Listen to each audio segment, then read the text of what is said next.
இந்த மூர்த்தியாரை பொறுத்தவரை கீர்த்தி பெற்ற இந்த அமைச்சர் இப்பொழுது டாஸ்மாகை விடவும் அதிகமான ஏடிஎம்மாக செயல்படுகிறார் என்கிறது. அவருடைய மகளுக்கு திருமணம் நடந்தப்போ கிட்டத்தட்ட கேஷ் கவுண்டர் போட்டு இது இப்போ 300 சமையல்காரர்கள் வைத்து இது சமையல் போட்டு இது பண்ணார்கள். இது போன்ற திருமணம் நடந்ததில்லைன்னு சொல்லி 400 கோடிக்கு பண்ணதை ஸ்டாலினும் போய் கலந்துக்கிட்டார்.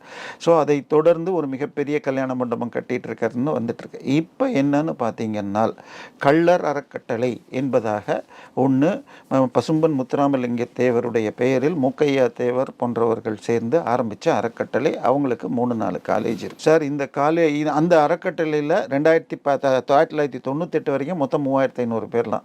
அதுக்கப்புறமாக 5001 ரூபா கொடுத்தீங்கன்னா ஆளை சேர்த்துக்கலான்னு சொல்லி மெம்பர்ஷிப்புக்கு கொடுத்தீங்கன்னா இப்போ மெம்பர் சேர்க்கலான்னு அப்பொழுது செக்ரட்டரியாக வந்த பாண்டியன் என்பவர் உங்களுக்கு இது பண்ணுறாரு. அவர் சேர்ந்த உடனே கிட்டத்தட்ட இப்போ இன்றைக்கி 11,500 பேர் இருக்காங்கன்றாங்க.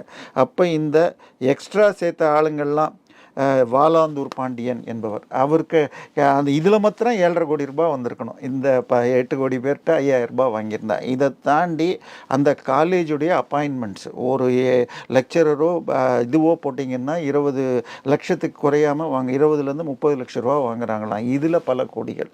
ஸோ இதில் தன்னுடைய மிக நெருக்கமான உறவினரையும் மூர்த்தி போட்டுட்டு இதில் முறையான எலெக்ஷன் செய்யாமல் கிட்டத்தட்ட 1000 கோடி ரூபாய்க்கு சொத்து இருக்குன்றாங்க.